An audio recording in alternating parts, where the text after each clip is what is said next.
It's time to scale. Oh shit. How do I do that? How do I take that risk? My immediate thought is do it before you think you need to do it. So you won't scale if you don't get help. And I was like, shit.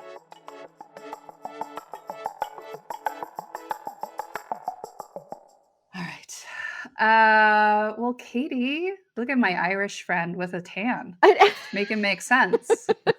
Yeah, make it make sense. So, your Irish friend with a tan was in Ireland, where the week I Mm-hmm. was there, it did not rain and the sun was out, and the local Irish folk were so happy, but the tan did not come from Ireland. It came from Amelia Eel Amelia Eland Amelia Amelia Earhart. Amelia Island, Florida, and the sun is so strong down there in a way that Mm-hmm. it just simply isn't in the Midwest. This is a week-old poolside tan.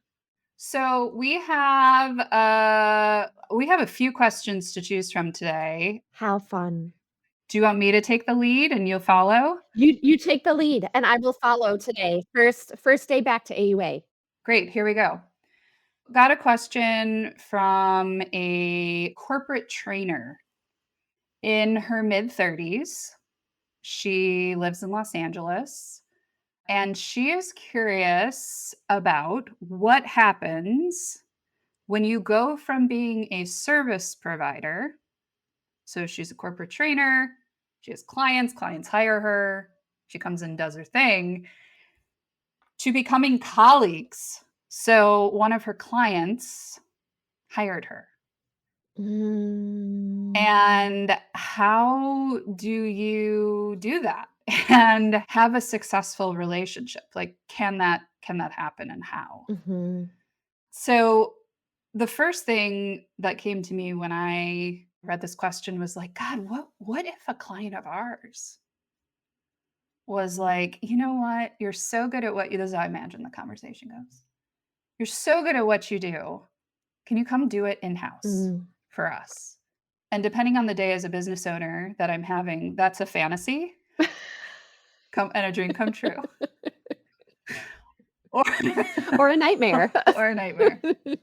I guess to be fair, I mean we love all of our clients, but yeah, so how do you make that transition is the question. Katie's shaking her head.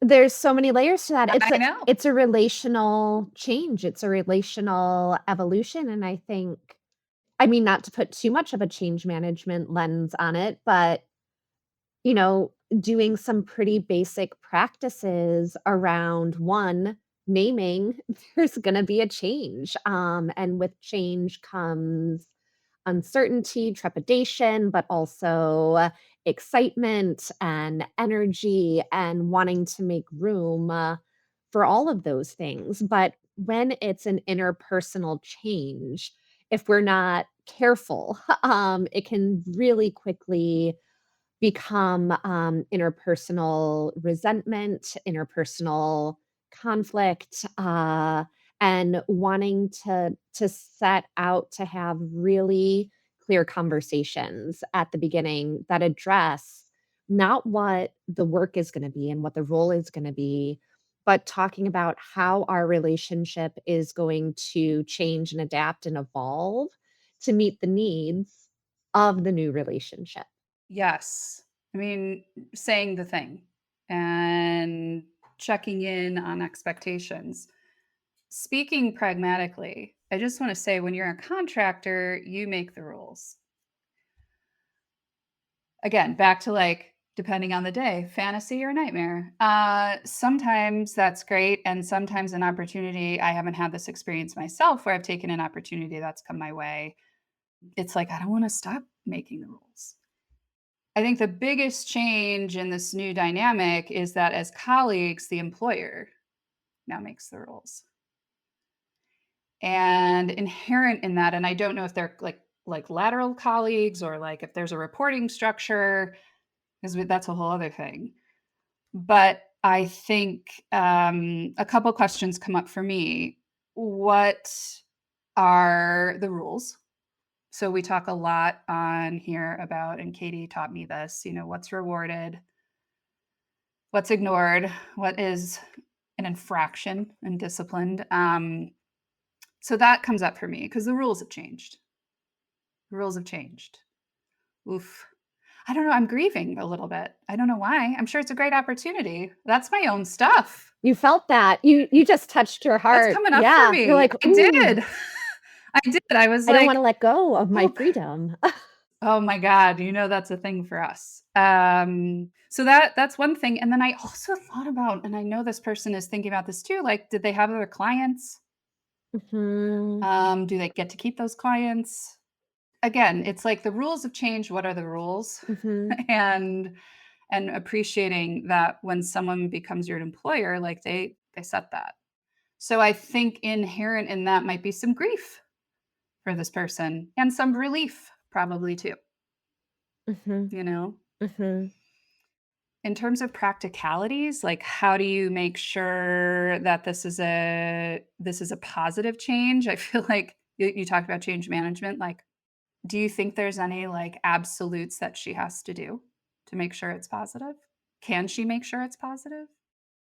I mean, we can never ensure how anyone else shows up or behaves, right? But we can, if we're being intentional and mindful, we can almost always show up in the ways that are gonna make us feel optimistic, energize us, make us feel positive about a change, but we can't guarantee that other person is gonna meet us where we're at. And so I hope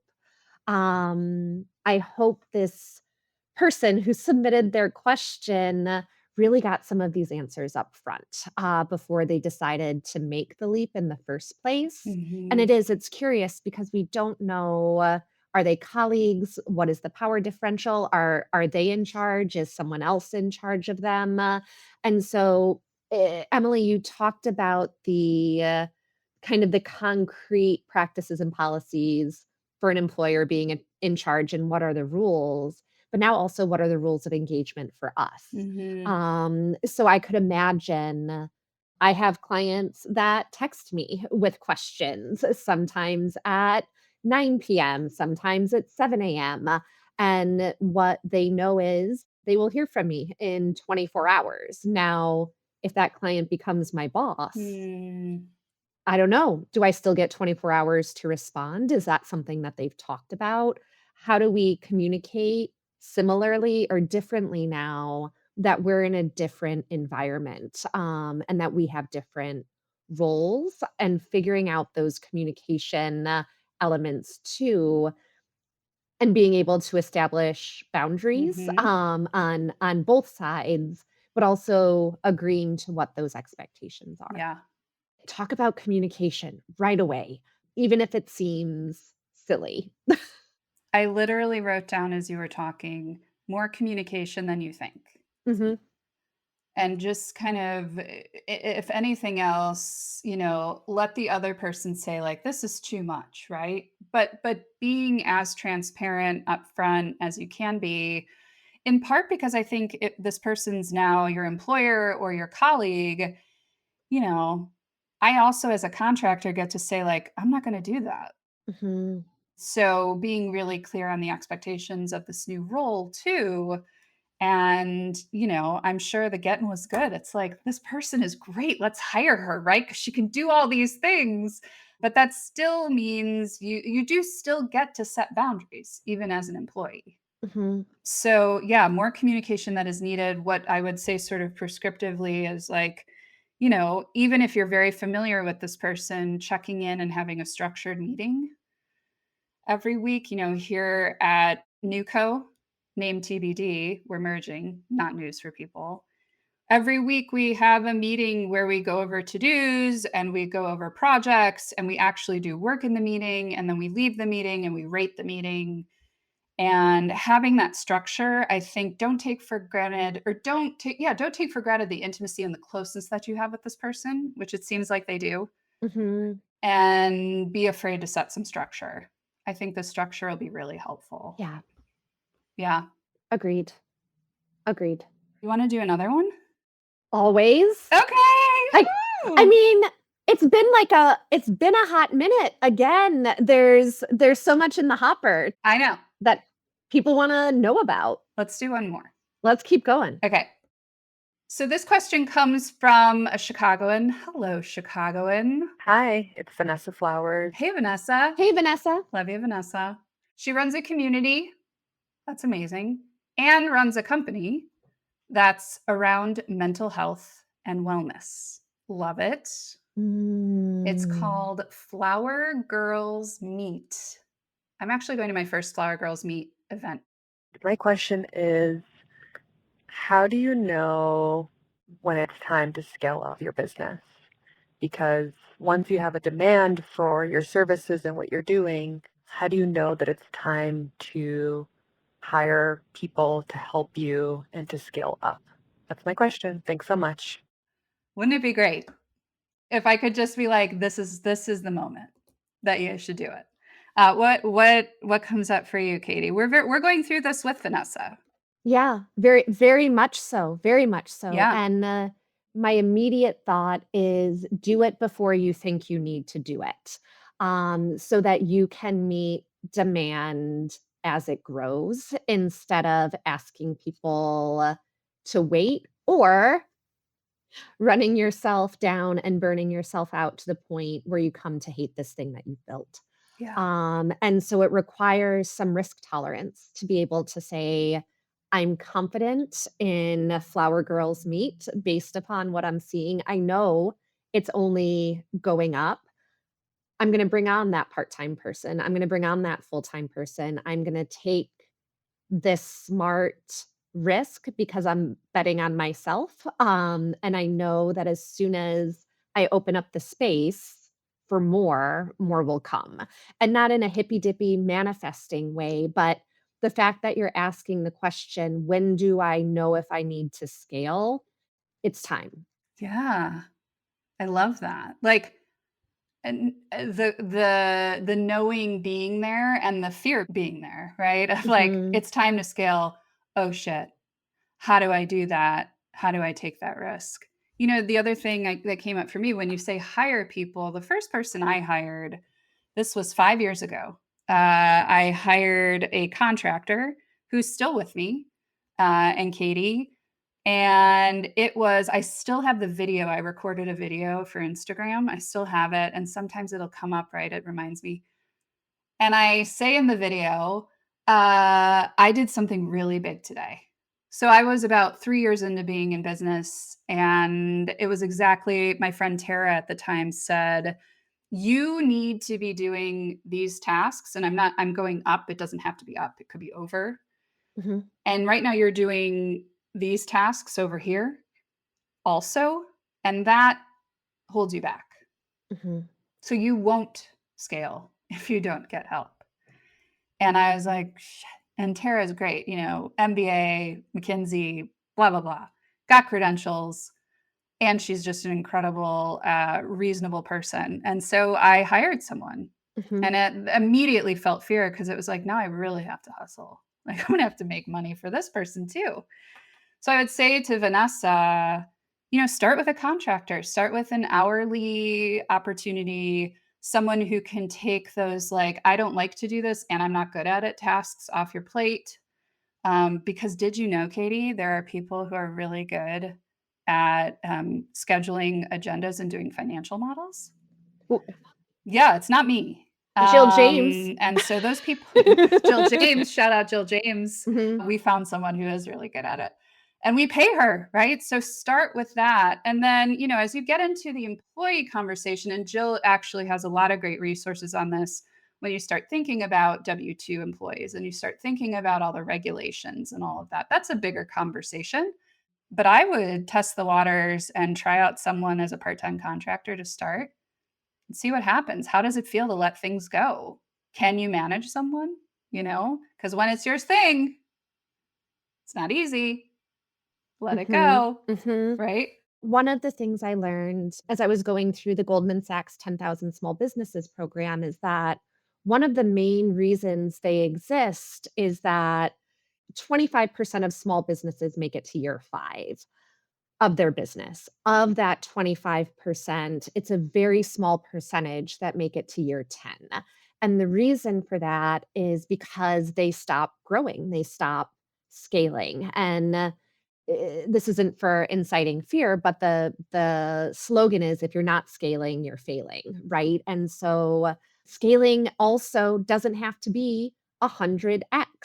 It can be that one part-time contractor. It can be I am adding one small bell or whistle that's going to improve the client experience, and I know that's going to generate more business. And for folks like me who have built a business in a very organic, steady way, whenever I would hear the word scale, I'm like, not me, not trying to IPO. Like, this conversation does not involve me. Yep, I was the same. But it Mhm. does. It does. And it can look different, but as long as it's moving up, it doesn't have to be a sharp spike. Yeah, and I would offer, Vanessa, if you ever wanna, like, talk about what it looks like or business models or things like that, Katie and I are open to that. I will say I tried scaling my business the way like, the traditional way, and the way I like to think about that is, like, it's just bigger. Like, it's Yeah. getting bigger and bigger and bigger, meaning more clients, more revenue, more, more, more. And I will say that I have successfully, gotten to a $500,000 business by going deeper with clients I have. So scaling is maybe a different conversation than like, should I hire someone? But they're very concurrent. There is absolutely no way I could have made a $500,000 without a team. Mhm. Zero way. There's just no way to do it. We should also do like someone should ask us some questions on how to find the right people as an entrepreneur, Ooh, yeah. because those Mhm, mhm, contractors, you want to get great talent, but it's also like contractors can be hard to find when you're not giving them a W-2 opportunity, you mhm, know? mhm. All right. Great question. Anything else you want to add to it before we I am, excited for Flower Girls Meet, and I wanna hear about your experience in June, and I hope I can get an invitation to this one day, Vanessa. Yeah. Well, Katie, it's you were going to be I was going to invite you my plus one. I know. Oh, Okay. thank you. More offline, but check out Flower Girls Meet. Vanessa's incredible, has an incredible story. And then our previous listener question asker, gosh, we'd love to hear like how is it going? If you want to call and leave us a voicemail, you can do that. Number 773-389-3638. 773-389-3638. Call us. It'd be so great to hear your voice and hear an update. You can also leave a question for us on the website, who'smissingpodcast.com/ask us anything, or you can text us, or you can send us a DM or an email, whatever you want. But we'd love your voice. And if you do call in and we choose your question, we'll let you know and just make sure it's cool that we share your voice with the world. Friend, it's so good to see you. It's so good to see you too. So much this week. I love it. I love it.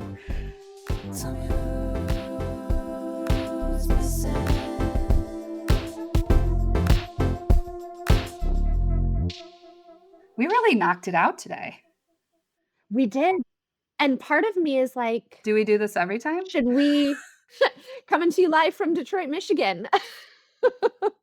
Coming to you live from Boston. Ooh. Yeah. Us in the wild. In the wild.